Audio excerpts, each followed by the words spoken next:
हम सब लोगों को उद्बोधित करें। नमस्तु भगवान, नमस्तु नमस्तु। ओम नमस्तेभ्यः, ओम नमस्तेभ्यः, ओम नमस्तेभ्यः।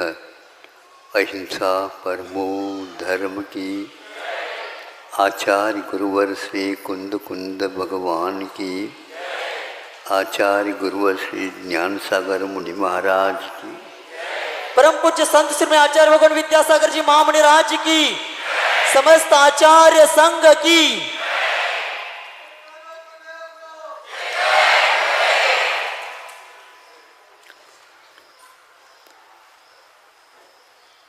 जब विद्यालय में पढ़ता था उस समय हितोपदेश संबंधी कुछ नैतिक न्याय संबंधी,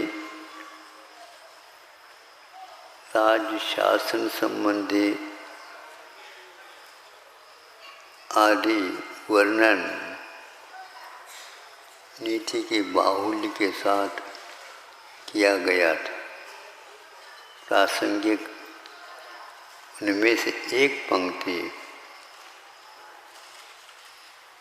यथा राजा तथा प्रजा, यथा प्रजा तथा राजा, यह उक्ति आज धूमिल सी हो गई है। धूमिल का अर्थ होता है अग्नि तो है, लेकिन अग्नि का दर्शन न हो करके उसमें से केवल धुआं का दर्शन हो रहा है। ऐसी स्थिति में भारत का इतिहास क्या होगा आप समझ सकते हैं। राजा का कर्तव्य क्या था और प्रजा उस में क्या करती थी। राजा की यदि कुछ प्रशंसा का समय है, मुक्त कंठ से करती थी और बहुमूल्य रत्नों का, बहुमूल्य वस्तुओं का जो अपने लिए उपलब्ध हैं, किंतु उनको भी हे राजन ये सब आपकी संपदा है, जब हम ही आपके हैं तो संपदा हमारी हो ही नहीं सकती। आप सुन रहे हैं? हाँ, इसीलिए उस समय घरों के बाहर जाते हैं उस समय में भी ताला नहीं लगता था, चोरी चपाटी नहीं होती थी। और क्या, किंतु जब राजा की कोई कमियां होती थी तब प्रजा उनको विशेष रूप से नम्रता के साथ बात रखती थी। उसके लिए वे बाध्य हो करके उसको छोड़ने का प्रयास करते थे। इसका अर्थ ये नहीं है प्रजा हमेशा हमेशा राजा की ही बात माने, किंतु राजा को भी प्रजा की बात मान्य होती थी। इसका अर्थ उस समय जनता कितना प्रबुद्ध और कितने स्वार्थ से रहित जीवन जीते थे। तब कहीं जाकर के जनता का हित होता था और आज वह उसका इतिहास है। इतिहास पहले केवल लिखा नहीं जाता था, इतिहास का निर्माण अपने कर्तव्यों से होता था। कर्तव्य परायणता इतिहास को हमेशा हमेशा सजीव बनाती रहती है। आज हमें अथवा आप लोगों को इतिहास की जानकारी देश की अपेक्षा से कुछ भी नहीं है। बड़े बड़े इंजीनियर भी हो जाते हैं तो भी उन्हें भारतीय इतिहास का ज्ञान नहीं दिया जाता, बल्कि ये कहा जाता है यह इतिहास से कभी राष्ट्र की उन्नति नहीं होने वाली। किंतु यह उन लोगों की अनभिज्ञता अथवा भारत को किसी भी प्रकार से उठने नहीं देना, इसका यह एकमात्र उन्होंने रास्ता बदल दिया है। कोई बात नहीं, लेकिन हम उस इतिहास के कुछ उदाहरणों से आप लोगों के सामने हमेशा गुरुजी कहते थे, उपदेश में उन राजाओं के काल में जो जनता थी उनका अवश्य ही उपदेश इन्हें मिलना चाहिए। कथा वृत्तांत आदि जितने भी होते हैं, जीवन व्रत, इससे लाखों जीवों का उद्धार हो जाता है। उन्हें नीति न्याय का पूर्णतः उपदेश मिलता है। तो केवल उपदेश ही नहीं, उन जीवों के हम कथा व्रत यदि पढ़ते हैं, अवश्य ही आंखें खुल जाती हैं। आज एक आपके सामने यथा राजा तथा प्रजा तथा राजा की ये बात को मूर्त रूप से रखने के लिए प्रथमान युग के आधार पर यह इतिहास की कुछ बातें आपके सामने रखी जा रही। पर्व का दिन था। पर्व का एक दिन नहीं, 2 दिन नहीं, 3 दिन नहीं, पर्व के 10 दिन होते हैं।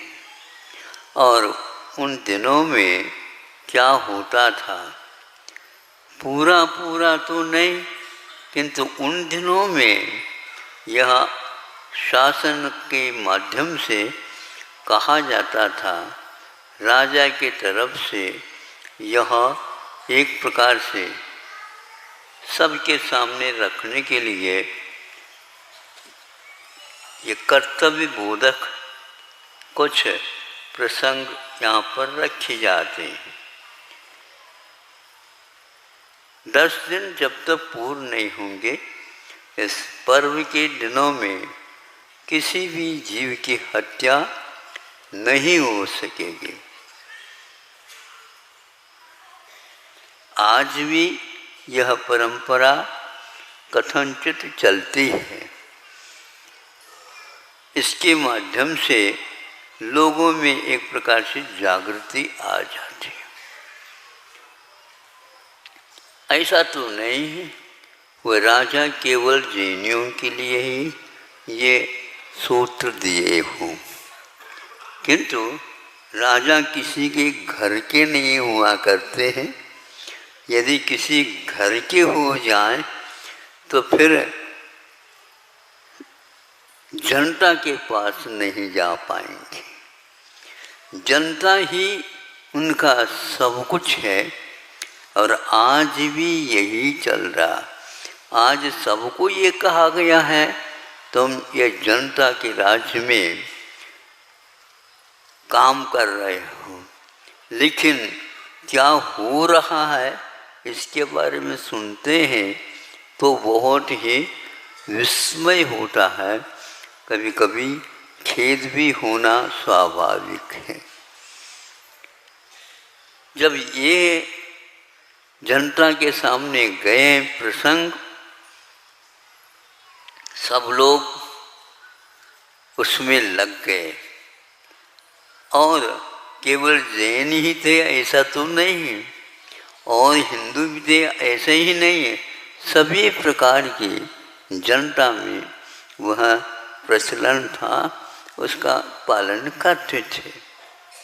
सबके लिए राजा की आज्ञा है, तो राजा को एक प्रकार से भगवान के समान उस समय माना जाता था। आज भी परंपरा यही है कि वैद्य राजवैद्य यदि आते हैं तो उनके सम्मान में हमेशा हमेशा राजा से कम आदर नहीं दिया जाता। राजा के बराबर ही उन्हें ये राज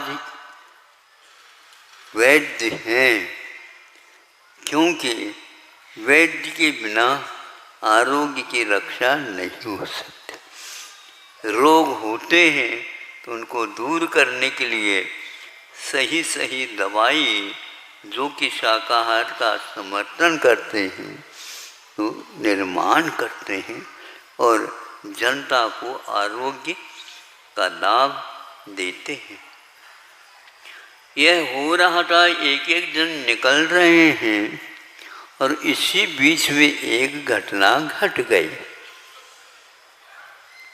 वह घटना यह थी, वो मंत्री महोदय आकर के उस घटना को सुनाता है, क्योंकि उस 10 दिन में हिंसा का, हत्या का किसी पशु का भी नहीं हो, इस आज्ञा का पालन करना हो रहा है क्या नहीं, इसको देखने के लिए सारे के सारे राजदूत वगैरह लगे हुए थे।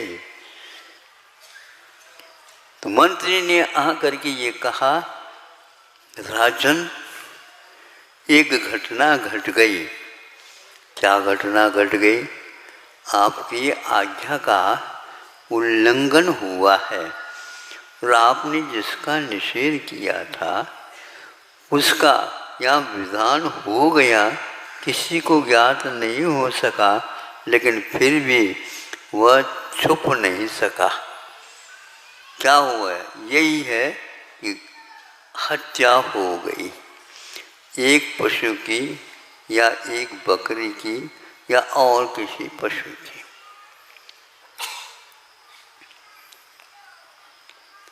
सुनते ही राजा ने कहा, ये कहने के लिए क्यों आए हैं? उसको तो पहले से ही हमने कहा था, इसका उल्लंघन कोई करेगा तो उसे प्राण दंड दिए बिना छोड़ा नहीं जाएगा।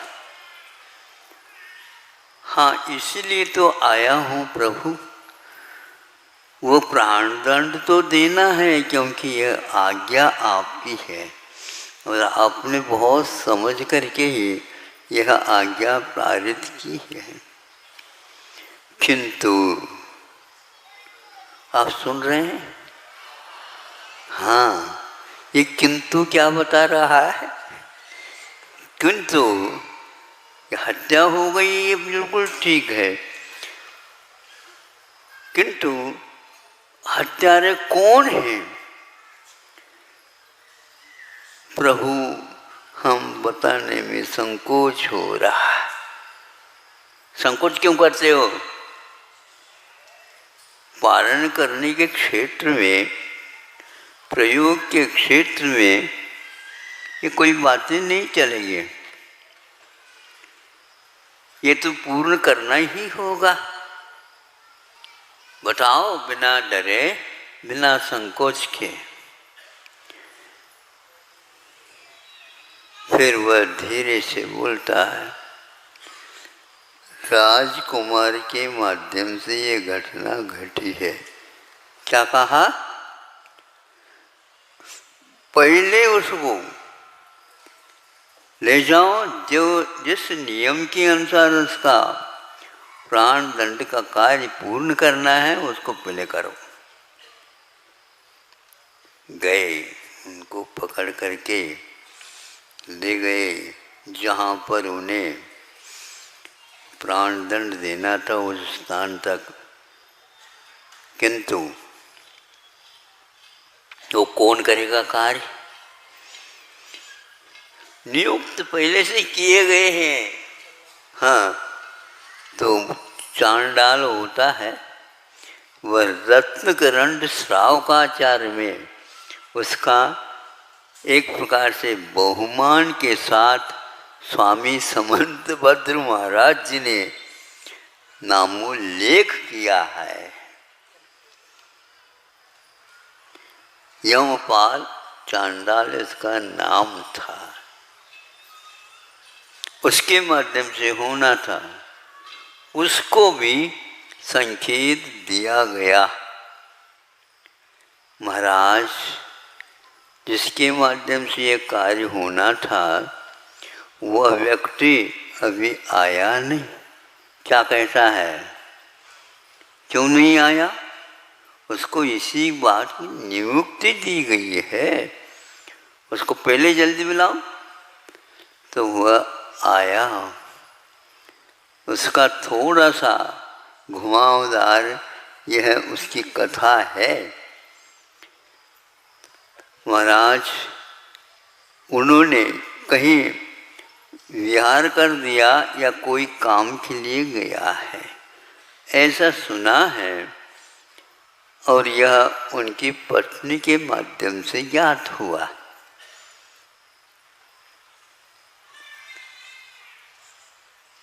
पूछ लो सही सही कौन से गांव के लिए गया, यहीं पर यदि है तो उससे काम कराया जा सकता है। जब पत्नी को पूछा गया है तो पत्नी तो कहती है, हाँ गांव तो गया है लेकिन अभी गया नहीं घर में विचमार।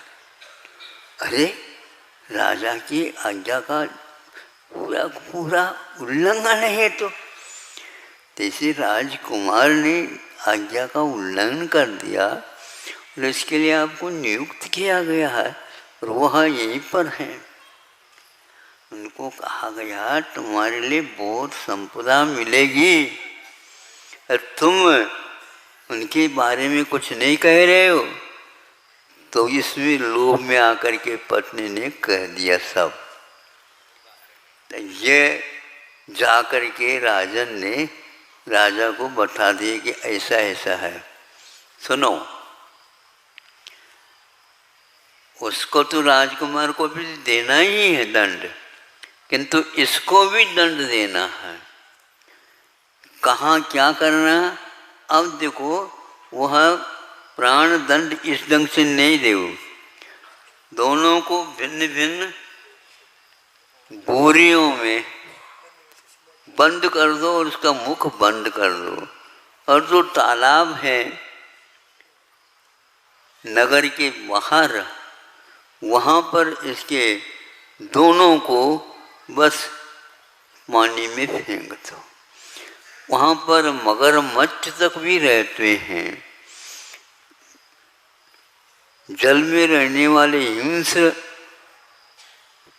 मछलियाँ आदि भी हैं, वो छोड़ेंगे नहीं।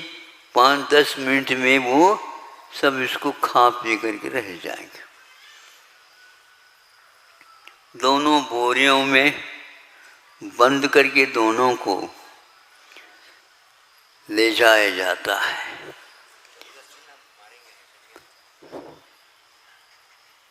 अब जब उनको पहले सर्वप्रथम राजा का आज्ञा का उल्लंघन करने वाले राजकुमार को फेंक दिया गया, इसको देखने के लिए पूरी जनता आ उपस्थित हुई। हमारे राजा यथा प्रजा तथा राजा भी है और उनके लिए दंड व्यवस्था दी गई है। आज भी दंड व्यवस्था है बंधुओं, और पहले भी थी। किंतु क्या होता है, यह लोकतंत्र में, राजतंत्र में क्या होता है और लोकतंत्र में क्या होता है, प्रत्येक व्यक्ति ही आज राजा है, क्योंकि राजा का चुनाव, मंत्रियों का चुनाव जनता के ऊपर आधारित है। और आप देखते होंगे 1 महीने जो आचार संहिता लगती है, उस समय सारे के सारे नेता लोग हाथ जोड़ करके गरीब से गरीब के आंगन तक पहुंच जाते हैं। वह सोचता होगा 5 साल के बाद आया है ये नेता, पहले चुनाव में इनको जितवाया था और आज भी इसी को जितवाने के लिए वह स्वयं आया है। हमें तो आप जानते तो होंगे, आपकी ही कृपा से 5 साल बहुत बढ़िया कार्य के साथ ये निकले हैं। ये अभी कुछ अधूरे कार्य हैं, उनको पूर्ण करना है, मगर आप इसमें अवश्य ही हमें भूलेंगे नहीं। हाँ हाँ, बिल्कुल नहीं, बिल्कुल भूलेंगे नहीं। हम आपसे भी नोट लेंगे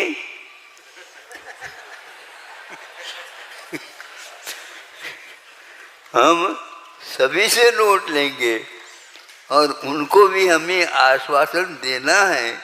क्योंकि वह योग से उनकी चुनाव हो गई तो वो मिलेंगे, योग से आप आ गए हैं तो आप मिलेंगे। यदि दोनों आ जाएं तो फिर कहना ही क्या। मंत्रिमंडल में अवश्य आप आएंगे और हमारे कार्य आप अवश्य पूर्ण करेंगे। किंतु राजकुमार की बूरी को तो 10 मिनट नहीं लगे, सारे हिंसक प्राणियों के द्वारा उसका भक्षण हो गया। जो भावी राजा होने वाला था उसकी यह दशा है। इसलिए प्रथमान योग को यानी इतिहास के रूप में लिखे गए हैं, उसकी प्रसिद्धि को आप लोगों को पढ़ना है और एकांत में बैठ करके सोचना है। यदि यही आप रामराज चाहते हो तो कौन रावण है और कौन राम है, इसकी पहचान को आपको करना ही होगा। इसकी पहचान यदि आप नहीं करते हैं तो रविवार के दिन यह प्रवचन रखना क्या अर्थ रखता, हमें बताओ। केवल हम लकीर के फकीर न बने, केवल हम इतिहास पढ़ो तो इतिहास पढ़ लेते, इससे कुछ नहीं बोला कि आज इतिहास की स्थिति क्या हो रही है, इतिहास हो रही है। यानी उसको पढ़ने से हंसी आती है कि भारत की दशा आज क्या है।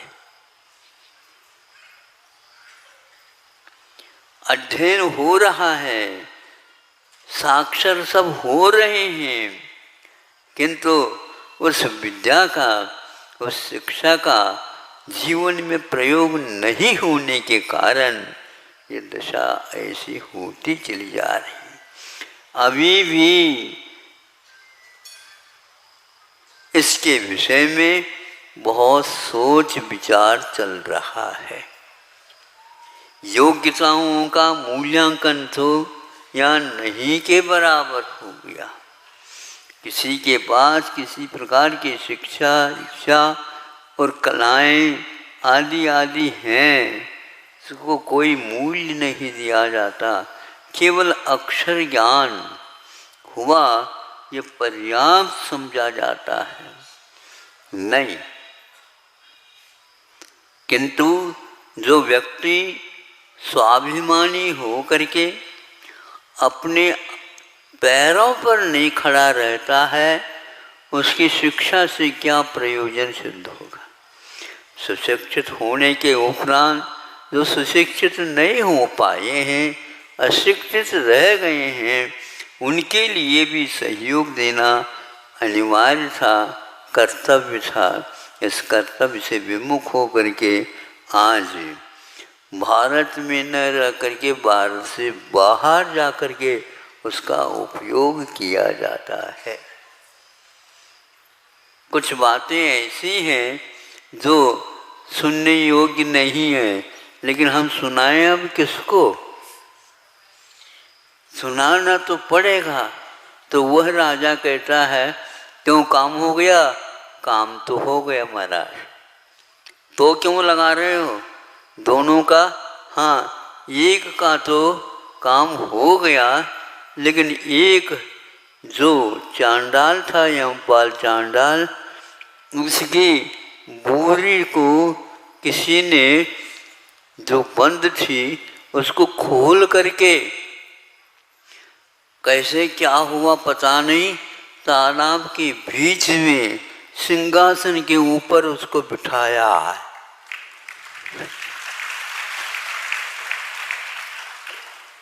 अब राजा घबरा गया, सिंहासन के ऊपर रखा है? हाँ, किसने रखा? यहाँ पर जनता में कोई बात नहीं सुनी, लेकिन ऊपर से इस चुनाव में उसको जिताने के लिए आए और पूजा हो रही है उनकी। क्या कह रहे हो ये? उनको भी समाप्त करने के लिए हमने कहा था, हम करने के लिए उनको भी पटक दिया गया था, लेकिन वह उसमें मृत्यु न पा करके उसके लिए देवों ने आकर के पूजा की है और परिक्रमा लगा रहे हैं। और हमारा भी क्रम आएगा तो हमें भी परिक्रमा लगाना है। ऐसा संभव नहीं हो सकता। कैसे नहीं संभव हो सकता? क्योंकि उसने चतुर्दशी के दिन व्रत लिए थे कि मैं चतुर्दशी के दिन किसी भी प्रकार की हिंसा का कार्य नहीं करूँगा।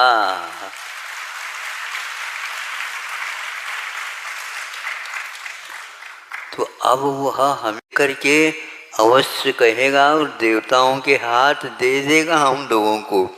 अब हमारा क्या होगा पता नहीं। मुख्य रूप से मंत्री जी और राजा, इनको तो पहले समाप्ति करना हो, क्योंकि इन लोगों ने इस कार्य में सही पूर्णता का अनुभव नहीं किया। किसकी? क्योंकि उसने त्याग किया था और वो दिन आ गया अनंत चतुर्दशी। अनंत चतुर्दशी आ गई तो उसी दिन ये कार्य होना था। राजा ने आकर के जब देवलोग उसको पूछ रहे हैं तो वो हाथ जोड़ दिया और कहा, मेरी गलती हो गई, आपकी कोई भी इसमें गलती नहीं है। कैसे नहीं है? तो हमने हमारे लिए जो आज्ञा आपने दी है उसका यही अर्थ है कि उसको हमें ही नियुक्त किया गया था और उसको प्राण दंड देना था। लेकिन उस दिन मेरा चतुर्दशी होने के कारण यह कार्य नहीं कर सका। अन्य दिनों में हम उसके बारे में नहीं सोच सकते। इसको सुनने से हमारे राज्य में चांडाल लोग भी इस प्रकार के नियम संयम से रहते हैं। हमारे राज्य की यह शोभा है। आप लोग जैन हैं, काय के जैन बताओ? छूट। महाराज ऐसे कोई प्रसंग आ जाए तो छूट दे दो। ये छूट वाली बात वैद्यों को पूछो तो बता देंगे। भैया दवाई लेने के लिए तुम छूट बताना चाहते हो, हमें ये बता दो छूट उन तली हुई वस्तुओं का त्याग कर दो, दही का त्याग कर दो, जिसके द्वारा तुम्हें खांसी हो रही है ठीक हो जाएगा। किंतु आप उल्टे छूट की बात करते हो। नहीं, इसका अर्थ आप उस त्याग के प्रति, उस नियम के प्रति, उस प्रतिज्ञा के प्रति गौरव नहीं रखते हो। तो इस प्रकार जब वह राजा उसको सराहता हुआ, हमारे राज्य में विशेष जो बहुमान का स्थान है उस पद पर इस यमराज चांडाल को अवश्य स्थापित करो। ये आज्ञा राजा की थी और मंत्री जी ने इसके योग्य मान करके उसके लिए राजकीय वैभव के साथ वहाँ पर कर दिया। और यह कथानक रत्नकरण श्रावकाचार्य में है। अनुवृत्ति में भी एक दिन हिंसा का त्याग करने वाला देवा देवम विदुर्भस्म गूढ़ांगारांत तेजसा, जैसे राख में छिपी हुई अग्नि के कण हैं, वे थोड़े से ऊपर से राख को हटाओ तो निश्चित रूप से अपना परिचय दे देंगे।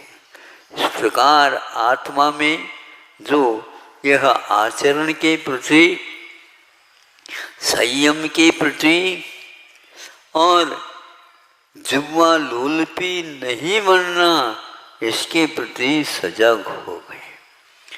आज भी कई लोग इस हिंसा से दूर रहने के लिए प्रयासरत है। सुना था कि कोई अमेरिका में एक बहुत प्रसिद्ध होटल थे, ये अमेरिका की बात कह रहा हूँ, होटल थे, वह विश्व में प्रसिद्धि है उसकी।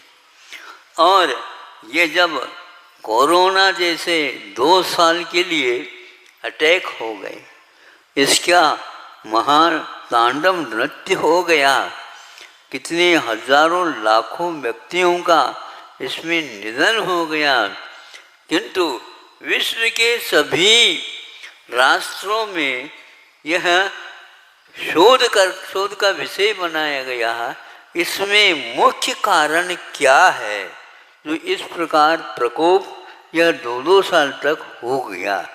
और इसके दूर करने के लिए अमेरिका जैसे प्रसिद्ध राष्ट्रों में भी, रूस जैसे प्रसिद्ध राष्ट्रों में भी, चीन में भी और भी जो कोई भी देश हैं, वो एक से एक वैज्ञानिक प्रयोग करते रहते हैं। उन्हें भी इसका इलाज या इसकी दवाई के लिए बारे में 18 महीने जब तक नहीं होंगे दूर, तब तक जो है इस दवाई के ऊपर कोई निदान है ही नहीं, ऐसे सब लोगों ने स्वीकार कर लिया।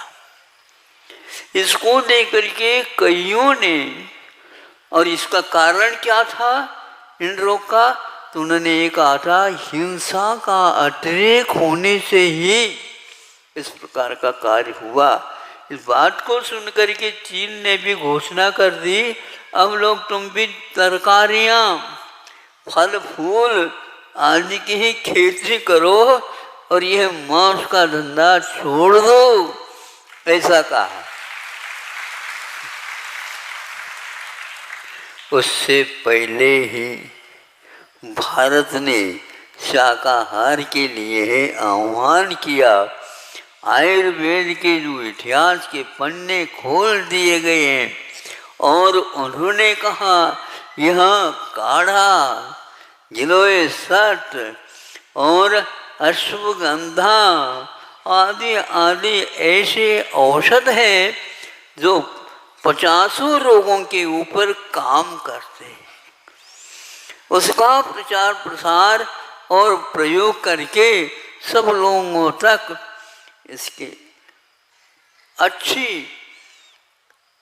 एक प्रकार से पैसे के बदले में कुछ नहीं लेना चाहा, किंतु जिसकी क्षमता नहीं है उसको मुफ्त दे करके भारत ने यह काम करके दिखाया। और आज भारत ने एक बहुत अच्छा कदम उठाया है। जैसे एलोपैथी के डॉक्टर्स हैं, उसी प्रकार आयुर्वेद के भी वैद्यों को यह सारे शल्य चिकित्सा आदि कर सकते हैं, ऐसे अनुमति भी दी है। और उसके लिए पैसे का, धन का उपयोग करके उसको आगे करने का संकल्प लिया। ये इस युग में एक प्रकार से हिंसा का निरोध करने के लिए कदम कहे जा सकते हैं।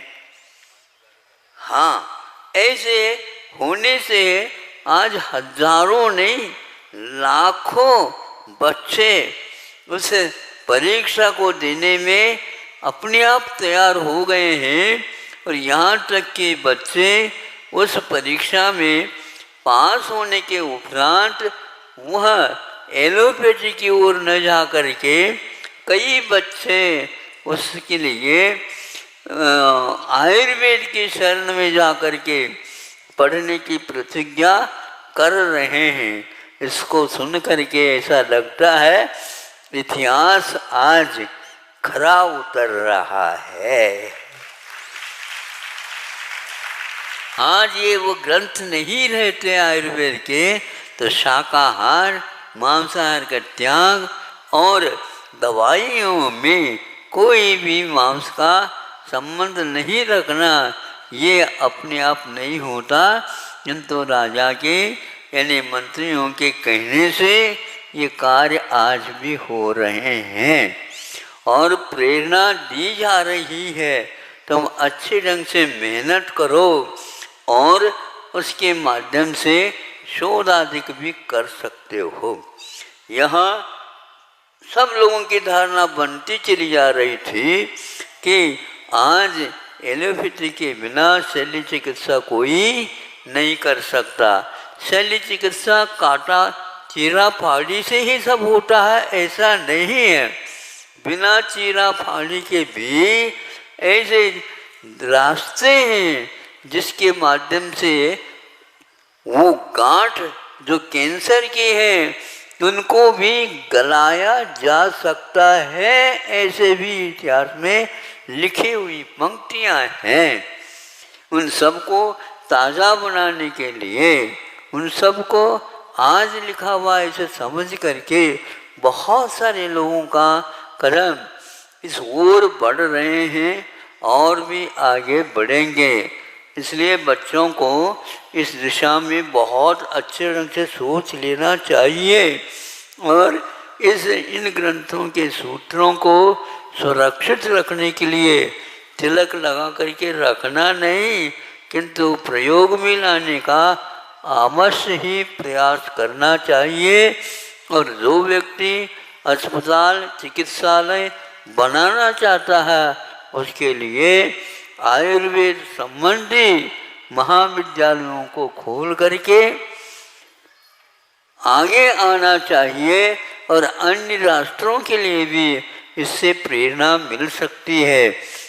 बाहर देश से बाहर वाले भी इस विद्या को, इनका चिकित्सा को सीखने के लिए आतुर है और उन सब जो अभी भी भारत से बाहर जा कर के इसके बारे में कह रहे हैं उनके लिए भी प्रोत्साहन देना चाहिए, किंतु यहाँ पर भी उससे भी बढ़ कर के काम कर लेना चाहिए।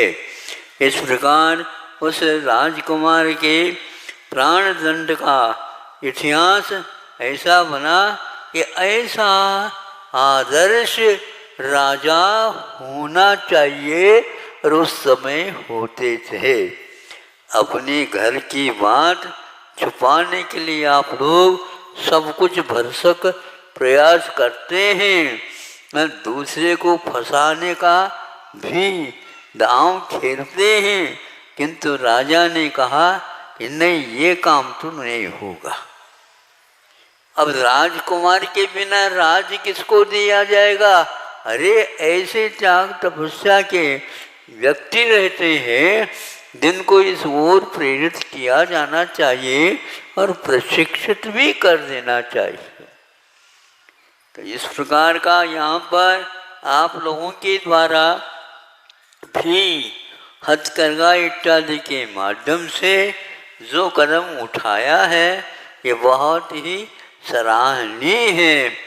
सबको उनको जो अपने पैरों पर खड़े नहीं हैं उनको शाकाहारी बना करके और उनको इस रहस्य को समझा करके परिश्रम तो वो करते ही हैं, किंतु इसमें अपने पूरे परिवार का निर्वाह हो इस अपेक्षा से वो सारे सारे कई लोग शाकाहारी बन करके अपने कार्य करने को तैयार हैं। और यहाँ पर यह कार्य प्रारंभ हो गया है और आवेदन पत्र भी पहुँचे गए हैं। उन पत्रों की संख्या देखने से ऐसा लगता है आप लोग इसमें व्यवस्था में पीछे रह जाएंगे, लेकिन सैकड़ों का यहाँ पर उस महोत्सव जैसे देख करके कई लोग आएंगे। उनकी व्यवस्था को भी आपको देखना है। बरसात यद्यपि रुक सी गई है लेकिन फिर भी वह कभी भी आ सकती है, इसलिए आगत सभी जनता का आप लोग सुव्यवस्थित करेंगे। महाराज हम खूब इसी में लगे हुए हैं, बहुत अच्छी बात है। कर्म नहीं करो ऐसा नहीं, जो कर रहे हैं उसके लिए भी सहयोग अपेक्षित है। और रविवार का आज का यह आवेदन के साथ जो आप लोग देख करके आ गए होंगे, जो कार्य करने वाले हैं, भर्ती करने वाले हैं, वो सारे सारे उस कार्य में जुट गए हैं। यहाँ पर बताने के लिए माई की व्यवस्था भी थी, वो वहाँ पर। इसका अर्थ यह है जो कार्यकर्ता मंच की ओर न आकर के, सुन रहे हो कि नहीं, हाँ मैं आगे मैं आगे मैं आगे फोटो निकालने के नहीं, ऐसे जो है व्यक्तियों की आप लोगों को स्मृति आना चाहिए। देखो वो रात दिन इसमें लगे हैं और इस कार्य को करने के लिए, सफलता के साथ पूर्ण करने के लिए ये उत्साह सराहनीय है। और वो सारे सारे जितने भी महिलाएं होंगे उन्हीं के 5 प्रशिक्षित होंगे। और पुरुषों का यदि क्रम आएगा उस समय पुरुषों के लिए भी यह व्यवस्था की गई है, उनके लिए भी प्रशिक्षकों की आवश्यकता है। पहले से ही ब्रह्मचारी लोग खड़े हैं महाराज, हम तो अनेक प्रशिक्षकों को लाएंगे, हमारे पास यह व्यवस्था है। और उसके माध्यम से पुरुषों को भी इसमें लाभान्वित करने का हमने प्रयास किया है और उसी में हम लगे हुए हैं। इस प्रकार यहाँ पर कार्य बहुत उत्साह के साथ संपन्न होगा। इसका फल आप लोगों को भी अवश्य मिलेगा। ये कथा आपके सामने रखी, यथा राजा तथा प्रजा और यथा प्रजा तथा राजा। इसलिए अब घर में जो ताला लगते हैं और अपने आप ही ताला छूट जाएंगे, क्योंकि जहाँ पर हिंसा का वातावरण ही समाप्त हो जाता है वहाँ पर चोरी करने का भी वातावरण बन ही नहीं सकता। एक दूसरे के ऊपर उपकार करने के भाव, जो गरीब हैं, जो एक प्रकार से स्वावलंबी भी हैं, किंतु उनको धंधा तो चाहिए, उस कार्य करने के लिए आप लोगों का प्रोत्साहन अपेक्षित है। इस उत्साह को आप और बढ़ाते चले जाइए। ये संख्या बहुत हो गई तो अन्यत्र भी इसकी शाखा खोली जा सकती है और इस कार्य को और आगे बढ़ाया जा सकता है। समय आपका हो गया है। अहिंसा परमो धर्म की। Hello hello.